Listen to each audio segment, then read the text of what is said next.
algunos veteranos que justamente han dicho, nos han comentado, de que el Regimiento 12 no está tan reconocido como realmente debería estar reconocido a nivel combate. ¿Usted piensa lo mismo? Sí, es correcto. Un poco de la culpa es nuestra.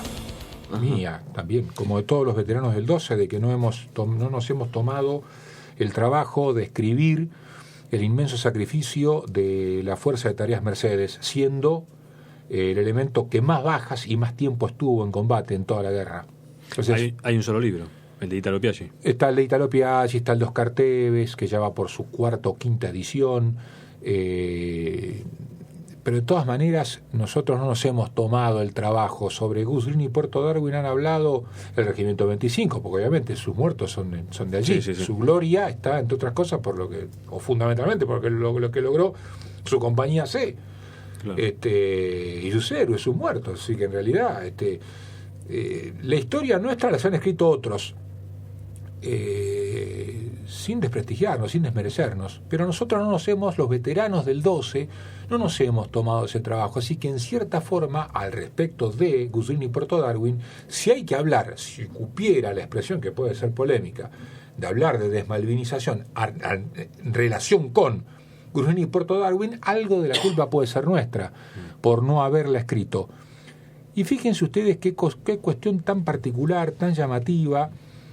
Y esto lo saco de la lectura del libro que estoy leyendo, que es El Comando Superior al Para 2, al que nos ataca a nosotros, y de una visita que hace pocos años atrás hiciera el coronel Pelufo a Inglaterra con motivo de un encuentro de rugby para veteranos, y él tuvo la oportunidad de hablar con el jefe del Para 2, el que vino en el lugar de Jones, pero no era Kibble el que se hizo cargo en ese momento, sino que le mandaron, que creo que es el único caso, de un lanzamiento en paracaídas en Malvinas de los británicos para colocar un jefe nuevo y armar de vuelta al Para 2, porque al Para 2 le costó muchísimo recuperarse de Gus Green. Pese a haber ganado, le costó muchísimo.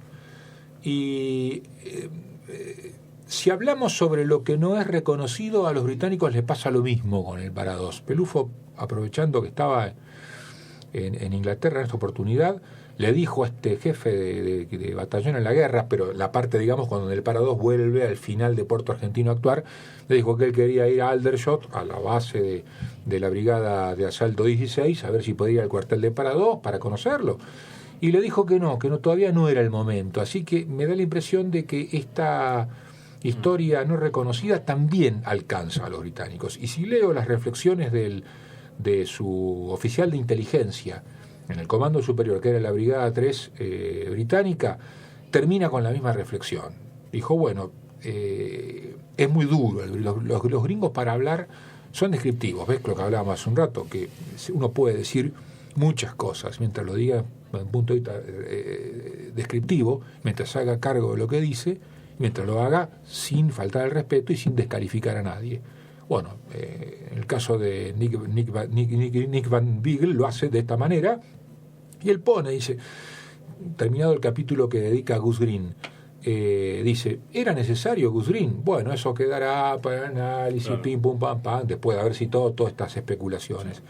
Y después dice, de todas maneras, el Para 2, que fue el gran vencedor o perdedor de todo esto, terminó ganando un combate que el resto de sus unidades compañeras pudo también ganarlo en otras circunstancias, en Puerto Argentino y demás, pero con mucha menos adversidad y muchas menos bajas. Claro. Así que... Porque no se sabe tampoco. Bueno, yo creo que no mienten mucho. Hay también un relato de ellos. En general, tanto los británicos como los norteamericanos son un poco reticentes a dar el número de bajas, porque cuando uno reconoce el número de bajas es como que le está certificando al enemigo los daños que produjo. Sí. Y la evaluación de daños, cuando se realiza una operación, es parte de la operación. A ver cuán efectivo fuiste. Más allá de lo que vos puedas ver, hay que ver cómo quedó el otro lado.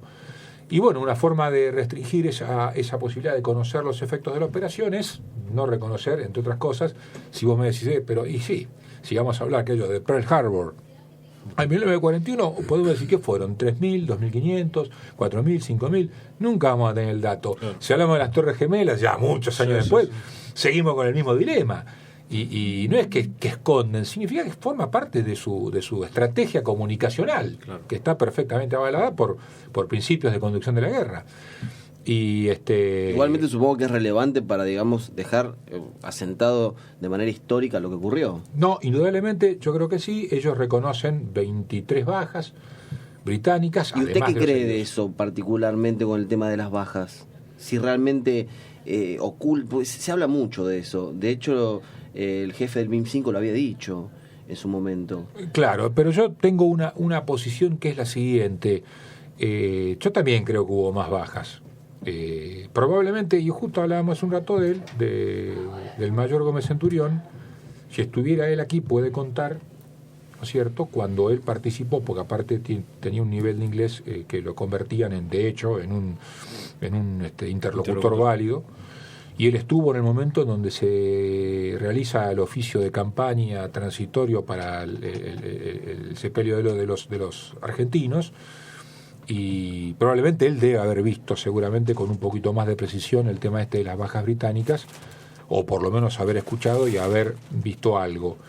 Yo creo que es muy difícil tapar bajas después de una guerra, porque la baja significa además una familia detrás, los subsidios a esa familia, los problemas de una persona que ya no está en los registros de todo tipo. Ustedes imagínense, si nosotros decimos no fueron 649, fueron 920. ¿Y cómo hiciste para tapar 300 tipos que son 300? Existieron. Es decir, si vamos a hablar sobre gente que estuvo y no está, tenemos un triste conocimiento de la historia, que no es muy difícil decir fulano, pero se puede decir con precisión qué número, que eso también puede ser parte del relato, pero que es difícil ocultar a alguien que no está. Entonces, por ahí es un poco encontrado el sentimiento que tengo. Yo creo que fueron más porque, si cito, por ejemplo, la gente que vio la artillería de defensa aérea argentina usar sus piezas en forma terrestre para batir blancos, y la efectividad en el fuego que tuvo el subteniente Braghini cuando tiró a ese respecto, evidentemente son más de 23 muertos. Pero por otro lado me pongo a pensar... Baja puede ser heridos o muertos. Claro, ninguna duda. Me pongo a pensar y creo que es muy difícil esconder muertos, porque tenés que esconder familias. Claro. Tenés que esconder pensiones, y por algún lado te enterás, hay tantas pensiones por muertos en la guerra, entonces ahí empezás a ver que no cierra. Hay muchos estudios, seguramente fueron más las bajas, pero no nos olvidemos que la estrategia comunicacional de ellos es nunca confirmar la cantidad de bajas que han tenido para negar el conocimiento sobre las vulnerabilidades que se ha tenido en la operación. Sí. Es parte de la estrategia general de la guerra también, ¿no? Sí, por eso yo dije que respondía a un principio de la guerra, que es la propia seguridad, es negar la información propia para que el otro no saque ventaja de ella. Entonces, el no dar el número de bajas es parte de esa estrategia. Pero por otro lado, me pongo a pensar, si lo veo desde un punto de vista como argentino, ¿cómo escondés 300 muertos? No se puede. Bueno. Estamos totalmente... No, yo estoy haciendo una reconstrucción mental de la batalla de Pradera del Ganso, porque ya lo tuvimos al coronel Frontera, escuchamos hablar de Gómez Centurión, entonces siempre que hay un veterano me empiezo a...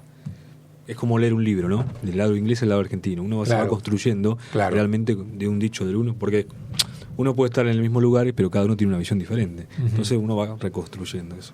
Ahora que usted ya es coronel, digamos, ¿usted hubiese colocado las tropas en ese lugar? Bueno, voy a hacerlo. No, déjame responder. Sí, pero ¿por qué le haces esa pregunta? No, porque ya a esta altura del partido supone que era antes era subteniente, era cadete, y ahora estudié y hice la escuela de guerra en el medio, entre otras cosas. Y además porque él estuvo en el ciclo de conferencia del COFA del Regimiento 12. Claro, exactamente. Entonces lo tiene muy clarito. Bueno, mira, yo voy a ser totalmente honesto y me hago cargo de lo que digo. Yo creo que las brigadas que fueron a Malvinas, fue la Brigada 3, que era una brigada de monte prácticamente, de llanura, la Brigada 10, que era una brigada que se estaba empezando a mecanizar, que estaba en la provincia de Buenos Aires mayoritariamente, y elementos de la Brigada 9. De esas tres brigadas, el elemento más preparado era el Regimiento 25, porque su jefe había recibido la orden ya en el año 81 que prepare a su unidad para la Operación Rosario. No nos olvidemos que la estrategia argentina fue cambiando inclusive durante la guerra. Es decir, lo que estaban todos de acuerdo en que había que tomar las islas, pero probablemente lo que más temían los ingleses era que se fueran los argentinos y dejaran la bandera y que Naciones Unidas triunfara en su posición de 3 banderas. Claro. Así que esto hay que verlo en ese contexto. Si yo hubiese tenido que ver, por eso, fíjense que difícil decir esto, yo no hubiese mandado ni a la Brigada 3 ni a la Brigada 10. Hubiese mandado a un ambiente insular en invierno a tropas de la Brigada de Montaña 6 y de la Brigada de Montaña 8, y en todo caso a la Brigada 3 y a la Brigada 10 las hubiese desplegado en la frontera que dejaban en los desemboques, porque en los cuarteles, en los lugares de montaña iba a ser difícil porque no era tropa de montaña. Los hubiese desplegado, hubiese adelantado las brigadas blindadas, que eran la verdadera reserva y siguen siéndolo fuerte que tiene la Argentina, y me cubría del lado de Chile porque hubo inconvenientes de ese respecto, hasta que se logró finalmente el compromiso de Pinochet de que no iba invadir, pero por supuesto que no negó el apoyo, obviamente, a los británicos, porque obviamente el enemigo de tu enemigo es tu amigo, y en ese momento, hacía poquito habíamos vuelto casi una guerra con ellos, así que hay que verlo con concepto de época. Yo hubiese quizás respetado ese despliegue, pero lo que no hubiese mandado son las tropas que se mandaron. Hubiese mandado la tropa que fue del 25 o de la Infantería de Marina, comandos anfibios, comandos de ejército, buzos tácticos, comandos de la prefectura, comandos de la gendarmería, pero hubiera mandado a las tropas de montaña, que era lo que pensaban los británicos que iba a ocurrir. Claro. Y mandamos tropas que estaban más preparadas para otro tipo de combate, en otro tipo de circunstancia, de clima y demás. Sin embargo, todo esto que digo, obviamente, jugando al PRODE con el diario del lunes, sí, ¿no es cierto?, no quitó mérito a lo que pasó. A los ingleses les costó un triunfo, realmente un triunfo. Bueno, lo lograron, pero les costó un triunfo impresionante poder vencernos y lograr recuperar para ellos o volver a robarnos las Malvinas, en buques, en personal, en un enorme gasto a un país que estaba medio fundido. Si vamos a la política particular o a la situación económica y política del Reino Unido en la época final de Margaret Thatcher, y cómo Malvinas le devuelve de pronto una gobernabilidad por 2 años más, yo hubiese puesto otras tropas. Lo del despliegue, lo de Puerto Argentino no se puede discutir, pero seguro hubiera mandado otras tropas. Y principalmente, a veces a mí se me da por pensar la época de la recuperación. No se piensa en un 2 de enero, por ejemplo, por el tema del clima. Bueno, te digo, la inteligencia trabajaba mucho británica al respecto. El tema de nosotros y las Islas Malvinas es un tema recurrente a lo largo de todo el siglo XX. Recordemos los planteos y las resoluciones de las Naciones Unidas respecto a la descolonización, respecto a establecer el tema de la disputa por las Islas Malvinas. Recordemos los episodios de los 2 aviones que aterrizaron en diferentes oportunidades, una del 64 y otra del 66, con el tema de los reclamos y de la recuperación de las islas. Operación Cóndor, ¿no? Claro, y la de Cabo en el año 66. Y bueno, después también dentro de las especulaciones es decir, Malvinas siempre fue una hipótesis de guerra, una hipótesis del largo plazo, no del mediano ni del corto plazo. Del corto plazo era Chile en esa época, pero no, Malvinas era de larguísimo plazo. Yo creo que el error estratégico más tremendo es de pronto de un día para el otro traer un conflicto de largo plazo al día de mañana, porque no te va a agarrar preparado nunca. Inclusive habiendo mandado, si hubiese sido el caso, a las tropas de montaña. Pero bueno, eso es aparte. Es una cuestión técnica, si tenemos que decir por qué perdimos la guerra, ¿no? Creo que estábamos hablando del tema de... creo que de hecho, si me disculpa el coronel... Las fechas. La fecha prevista para la recuperación inicialmente era el 15 de septiembre. 15 de septiembre. Después se traslada el 9 de julio, por lo que significaba recuperar las islas un 9 de julio. Y después, ya los ingleses en la sospecha de la guerra, y bueno, algunos dirían con criterio para hacernos la trampa de meternos en la guerra, que después ellos triunfaron y hoy anda a sacarlos, después terminó planificándose para el 1 de abril o 31 de marzo. El desembarco iba a ser el 1 de abril. Una tormenta que toma al grupo de tareas naval hace que tengan que pasar del 1 al 2. Sí. Pero hubo exactamente la idea de que la recuperación sea en septiembre, pero se perdían un montón de cuestiones relacionadas con la sorpresa, con la guarnición británica que estaban en las islas, y después también está el tema del episodio de Konstantin Davidov y el desarmado de las balleneras de ahí de Porto Leyte, y bueno, pero el plan inicial era pasado el invierno, sí, es verdad. Sí, porque eso hubiera influenciado muchísimo el tema de la condición general, ¿no? Sí, y además el tema, como decía él, de las tropas, el tipo de tropas. El tipo de tropas, también en esto empezamos a analizar un poquito y podemos llegar a concluir inclusive que cuáles hubiesen sido las acciones de retaliación de los británicos si seguían sin... Hubo un momento donde la cantidad de buques hundidos o de medios perdidos le llegó a significar para Margaret Thatcher vamos perdiendo. Claro. Y es ahí donde viene el apoyo más incondicional de nunca de los Estados Unidos, porque eso es una realidad.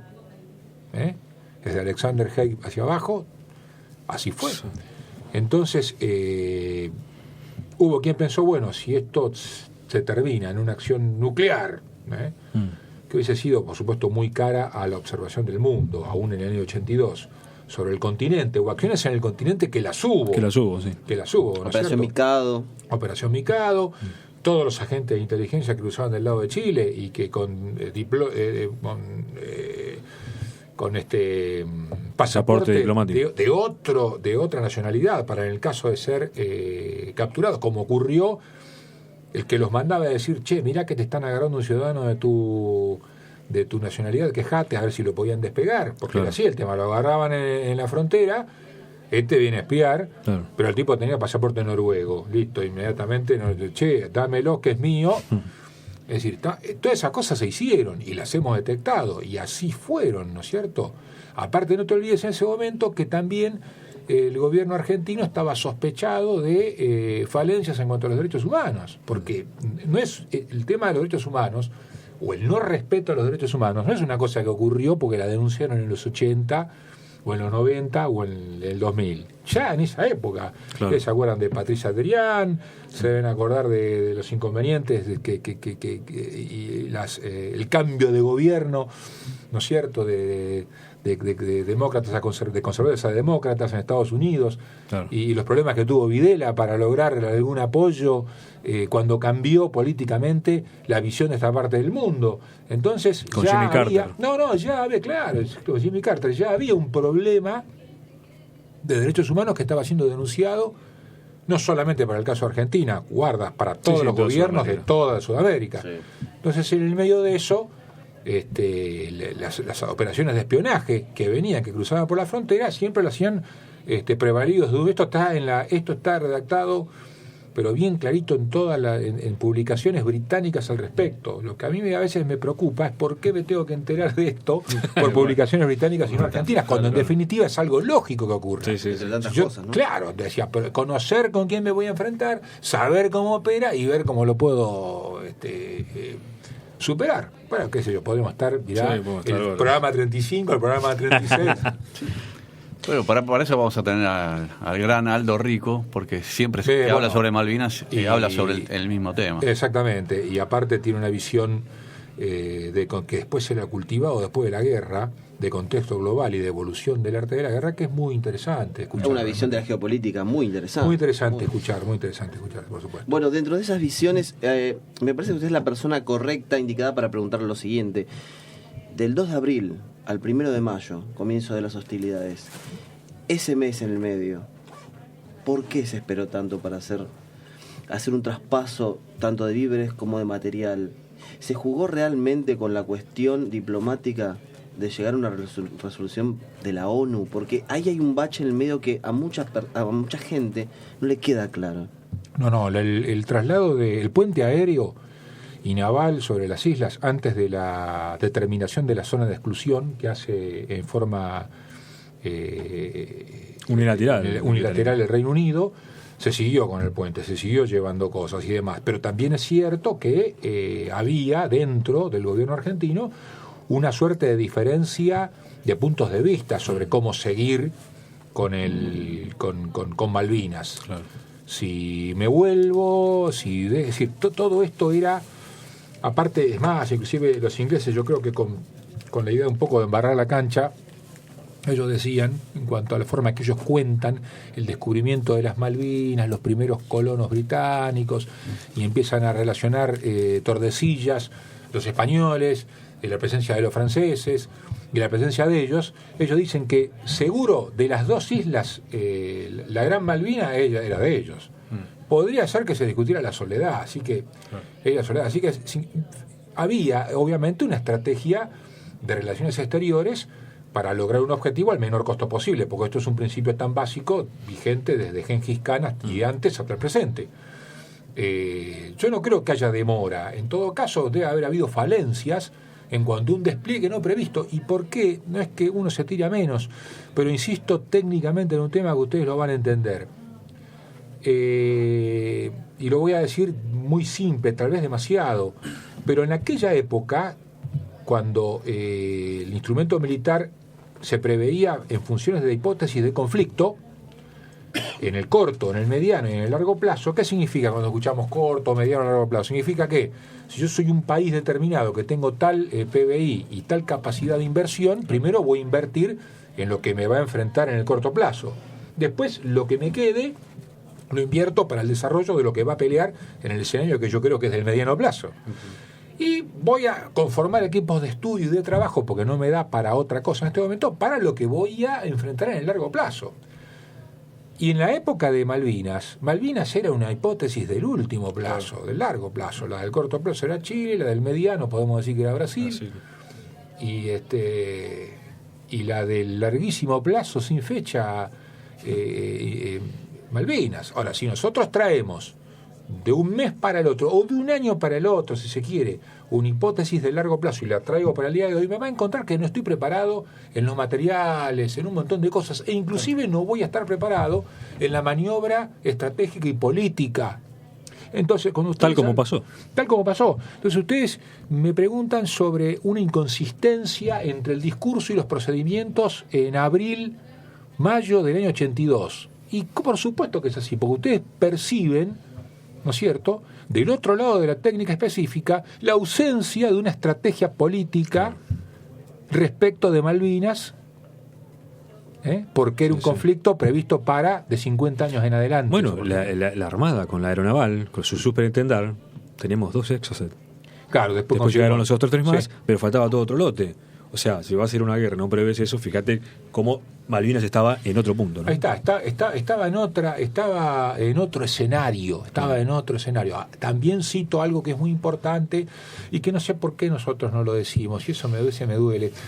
El derecho británico es un derecho de tipo consuetudinario. Acá, si nos escucha un abogado, nos va a poder dar una mejor clase al respecto. Es un derecho basado en la costumbre, ¿no? No es que no tienen un código escrito. Sí tienen un código escrito, pero la interpretación y la aplicación de ese código escrito tiene como uno de los elementos rectores la costumbre. Y ellos consideran que para su política exterior, que si pasados 150 años si uno tiene problemas territoriales sobre algo que reclama y no lo tiene, y pasaron 150 años y no hubo dentro de ese territorio que se pretende una acción soberana, por lo menos se pierde todo derecho a ello. Sí. Y fíjense que en el año 149 y Galtieri no quería llegar a enero del 83 sin una acción soberana en Malvinas, porque entonces ya perdía toda posibilidad, más allá que ustedes me dirán, bueno, coronel, pero ¿cuáles eran las posibilidades estratégicas políticas respecto de Malvinas cuando no fue como no fue? Bueno, no podíamos llegar a enero del año 83 porque se cumplían los 150 años desde 1833, desde la usurpación al gobierno argentino en aquella época, empezando por Luis Bernet, Entonces, estas cuestiones que sí las citan los británicos, sí ellos lo tuvieron en cuenta. Sí, porque es materia de jurídica internacional. Exactamente. Que ellos lo citan. Exactamente. Pero acá los desmalvinizadores siguen diciendo que no, que eso no tiene nada que ver. No, Sin embargo, ellos dicen que sí. Pero lo que pasa es que los desmalvinizadores, por llamar a todos aquellos que dicen que no, tienen razón si lo hacen en referencia a lo que Naciones Unidas considera en su comité de descolonización. Uh-huh. Pero para la política interna de los británicos, de ellos, claro, sí tiene que ver los 150 claro. años. Sí. Cuenta una anécdota que en el año 1975, si mal no recuerdo, el coronel Zaineldin había presentado una especie de proyecto nuevo de hipótesis de posible conflicto con la Gran Bretaña, teniendo en cuenta justamente estos 150 años. Y la cúpula militar le dijo: usted está borracho. No, lo que pasa es que cuando estaba haciendo la escuela de guerra, el coronel, el extinto coronel Zaineldin, él presentó un trabajo sobre este tema, porque si nosotros vamos hoy en día a una biblioteca donde encontramos estudios de muchos años, nos vamos a encontrar con muchas cuestiones que después fueron verdad y con otras que realmente fueron un disparate. En este caso, la historia favorece que podamos decir tenía razón. Ayer mismo, por esas casualidades que se dan, porque a veces cuando uno está al cohete en su casa y prende el televisor, estaba viendo una película vieja norteamericana sobre el fundador de la teoría aérea, del poder aéreo. No estamos hablando de un sonso. El fundador de la teoría de la guerra aérea en Estados Unidos era el general Mitchell. Por eso el B-25 se llamó Mitchell en honor a él. Y este es un hombre que combatió en la Primera Guerra Mundial. Y sin embargo, sus ideas de desarrollo del poder aéreo fueron objetadas a tal punto que el tipo empezó a hacer declaraciones en los medios de prensa y le hacen un tribunal militar. Me llamó la atención porque en la película muestran que uno de los integrantes del tribunal militar que lo juzgaba a Mitchell era MacArthur, ¿no? Uh-huh. Estoy hablando del año 1925, 1930. Y lo terminan degradando, lo dan de baja, le quitan durante 5 años su sueldo y todo estipendio del Estado, y termina la película con el cambiado de civil, despidiéndose de sus pilotos, y luego una escena mirando hacia el cielo con la aeronáutica en los distintos escenarios hasta que se hizo la película. Entonces, ¿qué podríamos decir del caso de Mitchell? Vos me hablás de un trabajo de la Escuela de Guerra de Zaineldin. Bueno, mirá, es normal que sea difícil derrotar una idea para reemplazarla por otra. Si no, pregúntenle a los descendientes del general Mitchell, que fue pobre tipo. Y después, en honor a él, al descubrir inexorablemente el poder de la aeronáutica en el combate, la dimensión aérea en una guerra, le terminan poniendo a uno de sus primeros bombarderos más avanzados el apellido de este hombre por ser un militar ilustre. Sin embargo, en ese momento le dijeron que estaba loco. Con una visión, claro, obviamente. Uh-huh. Bueno, 2 horas pasaron volando, muy rápido. Hay una última pregunta para él. Nosotros tenemos una vieja costumbre de que comenzamos el programa, y es preguntarle a nuestros invitados cuál es aquella imagen de la guerra que les va a quedar grabada por siempre. Usted hoy dio varias, pero por ahí hay una imagen que usted se va a llevar a la tumba. ¿Cuál es? La del día 25 de abril, cuando a propósito pongo mi pie derecho en el panel de la pista de Puerto Argentino cuando llego, y el mismo pie derecho que a propósito en San Carlos dejo como último pie en Malvinas cuando subo a la lancha de desembarco británica para ir al buque al Norland Hall, que me trajo de vuelta como prisionero de guerra. Cito esas 2 visiones porque lo del pie derecho fue profeso. Luego que bajé del avión, cuando llegué el 25 de abril, fue darle un beso a mi mano y tocar el suelo, y no lo hice cuando me fui, pero recuerdo de esa vista del pie derecho ya casi medio dentro del agua para subir a la lancha de desembarco. Seguramente que cuando vuelva a Malvinas, yo tuve la oportunidad de volver varias veces, pero por esas tonterías que tiene cada uno, y eso respétenmelo por más que parezca injustificado, yo no quiero volver a mi país con pasaporte. Y tengo posibilidad de volver, y tengo compañeros a quienes respeto mucho, que han ido y han traído unas fotos espectaculares. Pero yo estuve en Londres después de la guerra, sí, pero estuve en la metrópoli. Ahora, ir a mi país, y fui con pasaporte, obviamente, ir a mi país con pasaporte no lo admito. Así que si algún día vuelvo a pisar seguramente que si me toca a mí, probablemente le toque a los hijos de ustedes, o a ustedes, bueno, ojalá que en el pie derecho de alguno de ellos esté mi alma viéndolos. Por supuesto. César Álvarez Berro, esto es para usted. Muchas gracias.